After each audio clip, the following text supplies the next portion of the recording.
स्थान की ओर चली जहाँ शिव जी उनकी प्रतीक्षा में बैठे थे। दोबारा बोलो एक बार।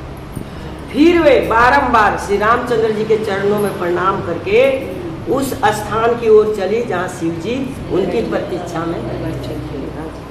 निकट जाने पर शिव जी ने हंसकर कुशल समाचार पूछा और कहा, सच सच बताओ किस प्रकार परीक्षा ली, बताओ। सती ने श्री रघुनाथ जी के प्रभाव को समझकर भय के मारे शिव जी से अपने सीता रूप धारण करने की बात छिपा ली। कैसे कहो है, कितनी बड़ी गलती हाँ। मेरे से। कछु न परीक्षा लेनी गोसाई और कीनी प्रणाम तुम्हारे नाई। मैंने कुछ परीक्षा नहीं लिया, आप ही के जैसे मैंने भी प्रणाम किया। झूठ हो सती ने, हाँ, सती ने श्री रघुनाथ जी के प्रभाव को समझकर भय के मारे शिव जी से अपने सीता रूप धारण करने की बात छिपा ली। शंकर जी ने ध्यान लगाकर देखा, तब शिव धर ध्याना और सती जो कीना मरम सब जाना। शंकर जी ने ध्यान लगाकर देखा और सती ने जो कुछ किया था वो सब जान लिया। फिर उन्होंने श्री राम जी की माया को मस्तक झुकाया। वारी माया तो हम और आप किस खेत की मूली है जो जरा सा ये करने में छूट जाएंगे। माता को वहाँ पर भी दीदी शंका हो गया था ना, वहीं से तो हुआ गड़बड़। जब सत्संग में गई कुंभक ऋषि के वहीं पर हुआ कि ये तो बताया तो मैंने घड़े से हुए हैं, इनके यहाँ बैठ के ये माँ सुन रहे हैं, उनके मन में वही शंका, वहीं से शंका शुरू हुआ। उस शंका का हो गया वो दूसरा फिर। सती ने सीता का भेष बना, यह जानकर शिव जी के मन में बड़ा विश्वास, बहुत विश्वास, क्योंकि माँ है ना उनकी, माँ कहते हैं ना भाई, माता पिता है उनके। विषाद हुआ। उन्होंने सोचा, अब यदि मैं सती से पत्नी की भांति प्रीति करता हूँ तो भक्ति मार्ग लोप हो जाएगा, मिट जाएगा। हाँ, कैसे कह दिया उन्होंने, यह तन सती भेंट मोहिनाई और शिव संकल्प की मन माही, जो अब कराऊं सतीशन प्रीति और मिटाई भगति पथ होई अनीति। कभी कहते हैं कि अगर मैं सती से करता हूँ तो भक्ति पथ नष्ट हो जाएगा, भक्ति मार्ग लोप हो जाता है और बड़ा अन्याय होता है। सती और सती भी परम पवित्र है, इसे तजा कह रहे भगवान शंकर दोनों कहती सती भी परम पवित्र है, पवित्र है, अतः इन्हें छोड़ते भी नहीं बनते और प्रेम करने में बड़ा पाप है। देखो कुछ भी नहीं कर रहा, सिर्फ मन में वो किसी कोई बात ही आती, कुछ नहीं हुआ। महादेव जी प्रकट रूप से कुछ नहीं कह सके, कुछ कहा ही नहीं, और आजकल वाले तो तोड़ दे मार के। वीडियो बन रही है। हाँ, किंतु उनके हृदय में बड़ा संताप था, भगवान शंकर जल रहे। तब उन्होंने श्री राम को मन ही मन फिर प्रणाम किया, भगवान प्रणाम किया और भगवान की याद आते ही उनके हृदय में यह संकल्प उदित हुआ। जब भगवान श्री राम को उन्होंने प्रणाम किया तो उनके मन में ये संकल्प आ गया, क्या आ गया, एहि तन सती भेंट मोहिनाए और शिव संकल्प कीनी मन। ऐसा निश्चय करके वे श्री राम का स्मरण करते हुए चल दिए। उस समय आकाशवाणी हो गई, हे महेश्वर आपकी जय हो, आपने भक्ति को अच्छी दृढ़ता प्रदान की है। भक्ति ऐसी होती है दोनों नहीं होगा, एक ही होगा, या खुला ले या तो ठठा के हंस ले, ये भगवान शंकर में है। हाँ, भक्ति की अच्छी दृढ़ता प्रदान की। आपको छोड़कर ऐसी प्रतिज्ञा कौन कर सकता है? आप श्री रामचंद्र जी के भक्त हैं, समर्थ हैं और भगवान हैं। सती ने भी वह आकाशवाणी सुनी। आकाशवाणी तो सबको सुनाई देगी भाई। उनके मन में बड़ी चिंता हो गई, बड़ी चिंता। उन्होंने सचाते हुए पूछा, दयामय कहिए आपने कौन सा कर्म किया, मुझे बताइए। प्रभु आप सत्य के धाम और दीन दयालु हैं। दीन दयालु विरज संभारी हरहु नाथ मम संकट भारी। आपको हाँ, आप सत्य के धाम और दीन दयालु, मुझ दीन पर दया करके अपनी की हुई प्रतिज्ञा बताइए कि आपने कौन सी प्रतिज्ञा। सती ने भांति भांति से पूछा, किंतु उन्होंने कुछ नहीं बताया। फिर भी यतन बताऊंगी, तो काली है। तब सती ने अनुमान किया, समझ गई सती। शिव जी सर्वज्ञ हैं, वे सब कुछ जानते। हाय मैंने इनसे भी छल। अब पछतावा। स्त्री स्वभाव से ही मूर्ख होती है। आ गया ना? देख लो, सुन लो कान ये खोल करके। हम बेसमझ हैं, हम जड़ हैं, मूर्ख हैं। हाँ, अपनी करनी को याद करके सती के हृदय में बड़ा सोच और अपार चिंता हो। उस चिंता का कोई वर्णन नहीं कर सकता। उन्होंने समझ लिया कि शिव जी कृपा के अथाह सागर हैं। हाँ, इसी से प्रगट में इन्होंने मेरा अपराध नहीं कहा। किंतु उनका रूप देखकर सती को यह विश्वास हो गया कि स्वामी ने मेरा परित्याग कर दिया। समझ तो गए, वो भी सती है। अच्छा, त्याग का विचार आते ही उनका हृदय व्याकुल हो गया। व्याकुल हो गया, क्या करूं, कहां जाऊं, कैसे करूं। सती को चिंता मगन देख शंकर जी उन्हें सुख देने के लिए सुंदर सुंदर कथा वार्ता कहने लगे। भगवान की कथा कहने लगे। अच्छा, वार्ता कहने लगे। मार्ग में अनेक प्रकार के इतिहास का वर्णन करते हुए वे कैलाश धाम पहुंचे। अब लगेगी समाधि। वहां अपनी प्रतिज्ञा को याद करके हुए वट वृक्ष के नीचे आसन लगाकर बैठे हैं। हाँ, ध्यान करना हो तो वट वृक्ष, बरगद का पेड़। हाँ,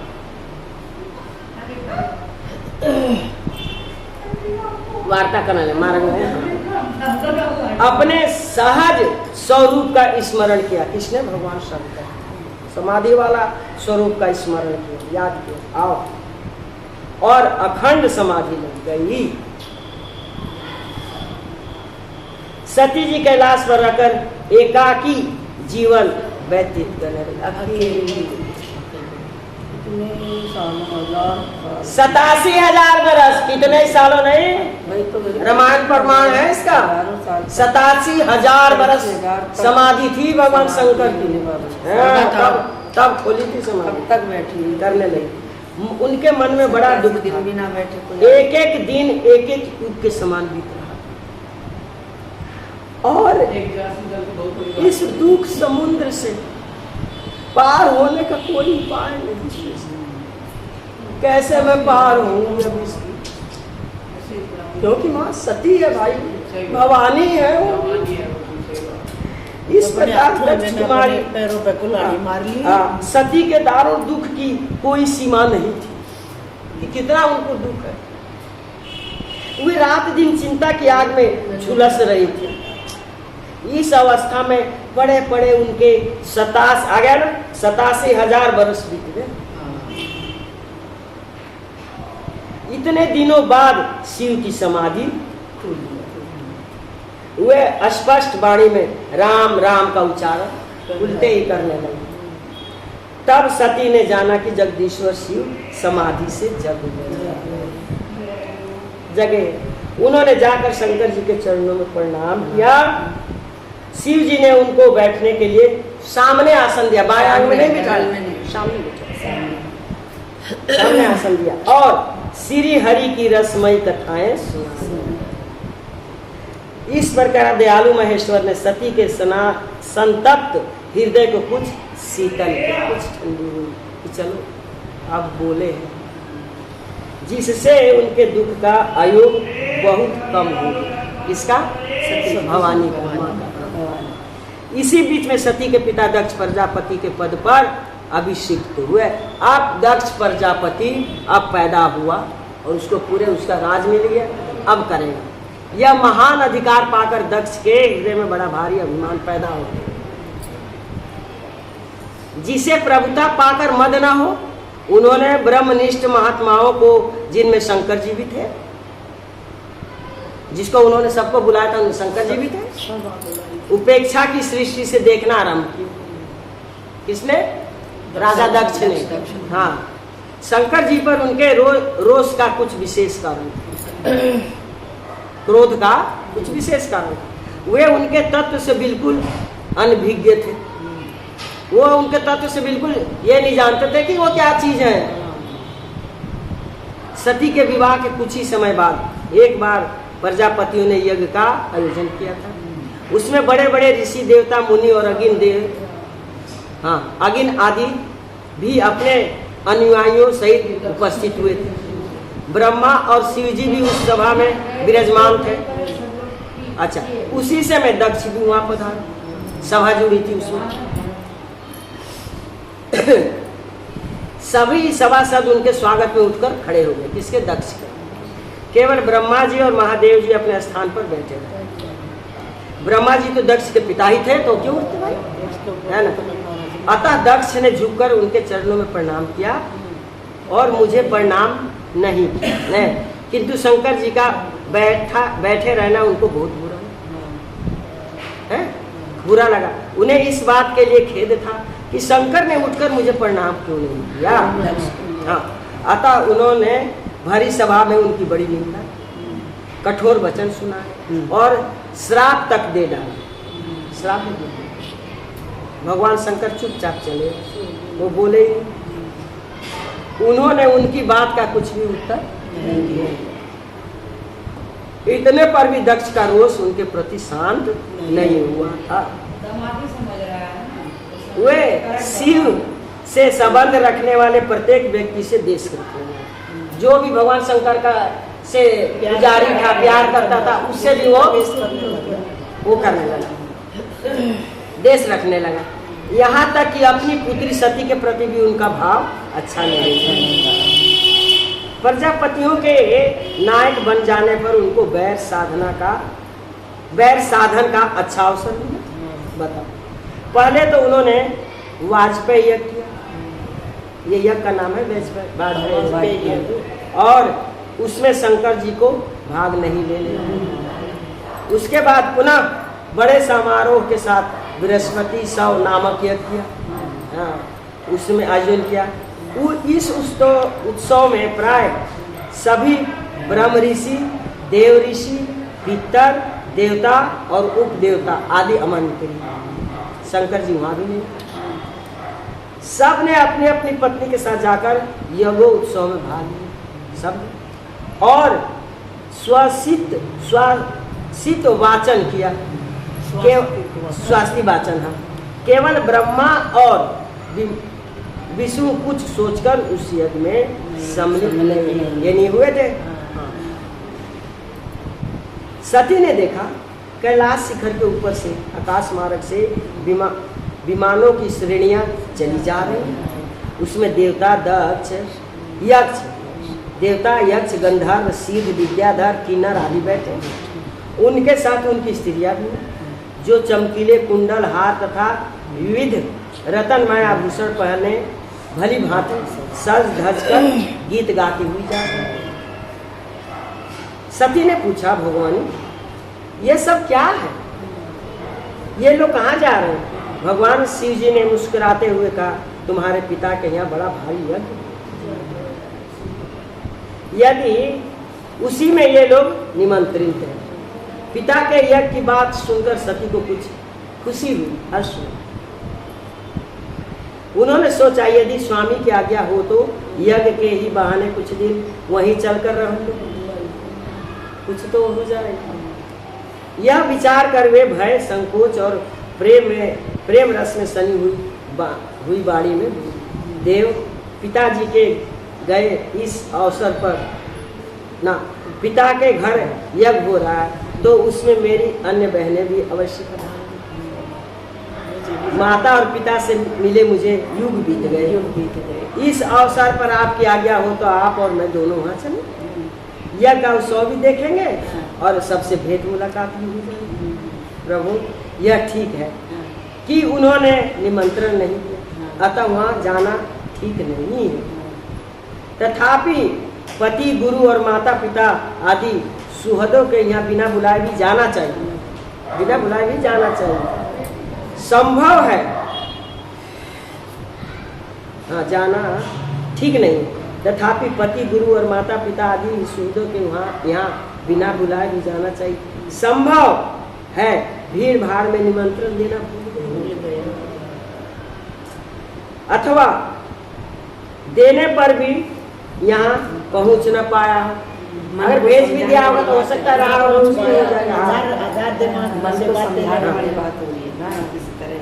पिता को बिना पैसे बनने दो। शिव जी ने कहा इसमें संदेह नहीं कि माता पिता आदि गुरुजनों के यहाँ बिना बुलाए भी जा सकते हैं, परंतु ऐसा तभी करना चाहिए जब वहाँ के लोग प्रेम रखते हो। हाँ, जब प्रेम ही नहीं है तो फिर किस लिए पार्टी है? अतः तुम्हें उनको नहीं जाना चाहिए और उनके अनुयायियों को उत्सव में नहीं जाना देखने का भी विचार नहीं करना चाहिए। बताओ, यदि तुम मेरी बात न मानकर वहां जाओगे तो इसका परिणाम अच्छा न होगा, क्योंकि किसी प्रतिष्ठित व्यक्ति को जब अपने स्वजनों द्वारा तिरस्कार प्राप्त होता है ना तो वह और लोग कहते अरे क्या हो गया, बेटे बहू तो है, कर दिया तो क्या हो गया, चलो अब से भी कर लो। कथा पढ़ लो। हाँ, तत्काल उसकी मृत्यु का कारण बन जाता, बन जाता। कितनों का बन गया। इसके बाद शंकर जी ने बहुत प्रकार से समझाया बुझाया, पर सती रहना नहीं चाहती थी। स्वजनों के स्नेह का स्मरण करके उनका हृदय भरा, वे आंखों में आंसू भरकर रोने लगे। तब महादेव जी ने अपने प्रधान पार्षदों को साथ देकर सती को अकेले ही विदा कर दिया। जाओ, नहीं मानती तो जाओ, कोई बात नहीं। सती अपने समस्त सेवकों के साथ गंगा तट पर बनी हुई दक्ष की यज्ञशाला में पहुंची। गंगा तट पर बनी बेटी तो ऐसी होती है। मंडप में पहुंचने पर दक्ष ने सती का किंचित भी सत्कार नहीं किया। उनकी चुप्पी देखकर दूसरे लोग भी उनके भय से कुछ भी नहीं बोले। केवल माता और बहनें सती से प्रेम पूर्वक मिली और उन्हें आदर पूर्वक उपहार की वस्तुएं देने लगी। किंतु पिता से अपमानित होने के कारण स्वाभिमानिनी सती ने किसी की दी हुई कोई भी वस्तु स्वीकार नहीं की। करना ही नहीं चाहिए। सती को स्वामी की कही हुई बातें याद आने। सती को भगवान शंकर की बातें कही, मैं शंकर कर कहा न माना निज अपराध नाम। बाद में पछतावा। उस यज्ञ में शिव जी के लिए कोई भाग न देकर उनका घोर अपमान किया। सती ने इस बात की ओर भी लक्ष्य किया। हाँ, इससे उनके मन में बड़ा क्रोध हुआ। उनकी भौहें तन गई, माँ आंखें लाल हो गई और ऐसा जान पड़ा मानो वे संपूर्ण जगत को भस्म कर डालेगी। उनका यह भाव देखकर शिव के पार्षद भी दक्ष को दंड देने के लिए उद्यत हो गए, किंतु सती ने उन्हें रोक दिया। नहीं, आप और समस्त सभासदों के सामने इस प्रकार कहना प्रारंभ किया। माँ भगवती क्या कह रही? पिताजी भगवान शंकर संपूर्ण देहधारियों के प्रिय आत्मा हैं। उनसे उनके लिए ना कोई प्रिय है ना प्रिय, वे सर्वज्ञ रूप है। अतः उनका किसी के साथ भी बैर विरोध नहीं है। ऐसे भगवान के साथ आपको छोड़कर दूसरा कौन विरोध कर सकता? अहो, महापुरुषों के मन रूपी भ्रमर ब्रह्मानंदमय रस का पान करने की इच्छा से जिनके चरण कमलों का निरंतर सेवन करते हैं, तथा जो भोग चाहने वाले पुरुषों को उनके अभीष्ट भोग भी देते हैं। भगवान शंकर तो देते ही हैं भाई। उन्हीं विश्व बंधु भगवान भूतनाथ से आप बैर करते हैं। यह आपके लिए बड़े दुर्भाग्य की बात है। सुनती हूँ आप कहा करते हैं कि केवल नाम मात्र के शिव हैं। आप ऐसा कहते हैं? उनका भेष तो महान अशिव, अभद्र है, अच्छा नहीं है, क्योंकि वे नर मुंडों की माला, चिता की राख और हड्डियां धारण किए, जटा बिखराए भूत पिशाचों के साथ लिए शमशान में विचरा करते हैं। मालूम होता है शिव के उस अशिव रूप का ज्ञान सबसे अधिक आपको ही है। अपने पिता को कह रही है, आपके सिवा दूसरे देवता ब्रह्मा आदि भी इस बात को नहीं जानते हैं। तभी तो वे शिव के चरणों पर चढ़े हुए निर्माल्य को अथवा उनके चरणोदकों को अपने मस्तक पर धारण करते हैं। ये ब्रह्मा जानते हैं। पिताजी, शास्त्र क्या कहता है? देखो भाई, अब शास्त्र की बात आई है। यदि कोई उच्छृंखल प्राणी धर्म की रक्षा करने वाले ईश्वर की निंदा करे तो अपने में उसे दंड देने की शक्ति न होने पर दोनों कान मूंद ले और वहां से हट जाए। हाँ, अगर आप में शक्ति नहीं तो हट जाओ, सुनो मत ये सब। अथवा यदि शक्ति हो तो उस बकवादी की दुष्ट की जिभा काट कर फेंक दे। जीभ काट दे उसका। हाँ। शक्ति है तो। ऐसा करते समय कदाचित प्राणों पर संकट आ जाए तो प्राण को भी त्याग दें। हाँ, वही धर्म। अपना इष्ट, अपना गुरु, इनके आप नहीं सुन सकते बुराई। वही धर्म है। आप भगवान नीलकंठ की निंदा करने वाले हैं। अतः आपसे उत्पन्न हुए इस शरीर को अब मैं नहीं धारण करूंगा। यदि भूल से कोई दूषित अन्न खा लिया जाए तो वमन करके उसे निकाल देना ही आत्मबुद्धि है। हाँ, कोई ऐसा वैसा अगर अन्न खा लेता है तो उसको हाथ लगा करके उसको फेंक देने में नहीं तो अंदर जाके ना। हाँ, आत्मशुद्धि के लिए आवश्यक बताया गया, तब आपकी आत्मा शुद्धि रहे। हाँ, भगवान शिव जब जब आपके साथ मेरा संबंध दिखलाते हुए मुझे हंसी में भी दाक्षायणी कोश में दक्ष कुमारी के नाम से पुकारते हैं, तब तब उस हास परिहास को भूलकर मेरा मन तुरंत ही दुख के अगाध समुद्र में डूब जाता, क्योंकि आपका नाम मेरे साथ जुड़ गया है। अतः आपके अंग से उत्पन्न हुए इस सवतुल्य शरीर को अब त्यागे देती हूँ, क्योंकि यह मेरे लिए कलंक रूप है। यज्ञ मंडप में इस प्रकार कहकर देवी सती मौन हो उत्तर दिशा में बैठ गई। उनका शरीर पीताम्बर से ढका था। वे आचमन करके नेत्र बंद किए योग मार्ग में स्थित हो गई। पहले उन्होंने आसन को स्थिर किया। पहले तो आसन को स्थिर करो, इधर से उधर मत करो अगर आसन पर बैठती हो।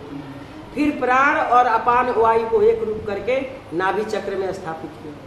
तदंतर उदान वायु को नाभि चक्र से धीरे धीरे ऊपर उठाया और बुद्धि सहित हृदय में स्थापित कर दिया, नाभि से उठा के। फिर हृदय स्थित वायु को वे कंठ मार्ग से भ्रिकुटी के बीच में ले गए। महापुरुषों के भी पूजनीय भगवान शिव, जिसको बड़े आदर के साथ अपने अंक में बिठा चुके थे, और अंक में बिठाया था भवानी को उन्होंने, उसी शरीर को मनीश्वनी सती देवी दक्ष पर क्रोध होने के कारण त्याग देना चाहती है। अतः उन्होंने अपने संपूर्ण अंगों में अग्नि और वायु की धारण की। हवन कुंड में थोड़ी कुटी है, खुद ही है नहीं, ये बैठ कर योगा या अग्नि से तन को जलाया, हवन में नहीं कुटी है। हाँ, धारण की। इसके बाद वे अपने स्वामी जगत गुरु भगवान शिव के चरणारविंद मकरंद का चिंतन करने, उसके सिवा दूसरी किसी वस्तु का उन्हें भान ही नहीं। सती मरत सन यह बर मांगा, जन्म जन्म शिव पदय अनुरागा, इनसे मांगा और जल्दी मेरी देह छुड़ा दो। आप पर ब्रह्म परमात्मा है, आपके मेरे पति सेवा कर राम न रहा। उस समय उनकी वह दिव्य देह जो स्वभाव से ही निष्पाप, तत्काल योगा अग्नि से जलकर भस्म हो गई। इस प्रकार से अग्नि पर जली। हाँ, योगा अग्नि से। इस प्रकार प्रति प्राण सती की यह लौकिक लीला समाप्त हुई। उन्होंने जीवन भर सदा ही तन मन प्राण से अपने पति भगवान शिव की सेवा और समा आराधना की तथा अंत में भी उन्हीं का चिंतन करते करते प्राण त्याग किया। मरते समय भी उन्होंने भगवान से यही वर मांगा था कि प्रत्येक जन्म में मेरा भगवान शिव के ही चरणों में अनुराग रहे। इसलिए वह पुनः गिरिराज हिमालय के यहाँ पार्वती के रूप में प्रकट हुई और भगवान शंकर को ही पति रूप में प्राप्त किया। सती का यदि पति प्रेम भारत की नारियों के लिए आदर्श बन गया। आज घर घर में सती पूजा की जो प्रथा चली आती है ना, उसमें दक्ष कन्या सती के प्रति ही भारतीय नारियां अपनी श्रद्धा और भक्ति अर्पित करती हैं। सती जी भगवान शिव के लिए ही उत्पन्न हुई, उन्हीं की सेवा के लिए जीवित रही और उसी में बाधा पड़ने पर फिर उन्हीं को संपूर्ण रूप से प्राप्त करने के लिए उन्होंने अपने शरीर को त्याग दिया। गंगा के किनारे जिस स्थान पर सती ने अपना शरीर छोड़ा था वह आज भी सौनिक तीर्थ के नाम से प्रसिद्ध है।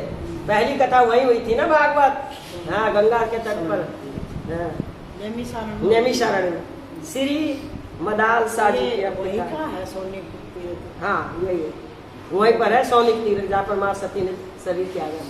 नहीं, ये जो नैमिषारण्य है जो अलग है। नैमिषारण्य तो अलग है। अच्छा, वो अलग है। भारतवर्ष में ऐसे योग पुत्र तो बहुत हुए जिन्होंने अपने सत्कर्मों से माता पिता का उद्धार करके पुत्र नाम को सार्थक किया, परंतु ऐसी माता जो परम उत्तम ज्ञान का उपदेश देकर पुत्रों का भी संस्कार सागर से उद्धार कर दे, केवल एक मदालसा ही थी वह। मदालसा की कथा। हाँ, उसने पुत्रों का ही नहीं अपना, ये यहीं से हुए। भारतवर्ष में ऐसे योग पुत्र तो बहुत हुए।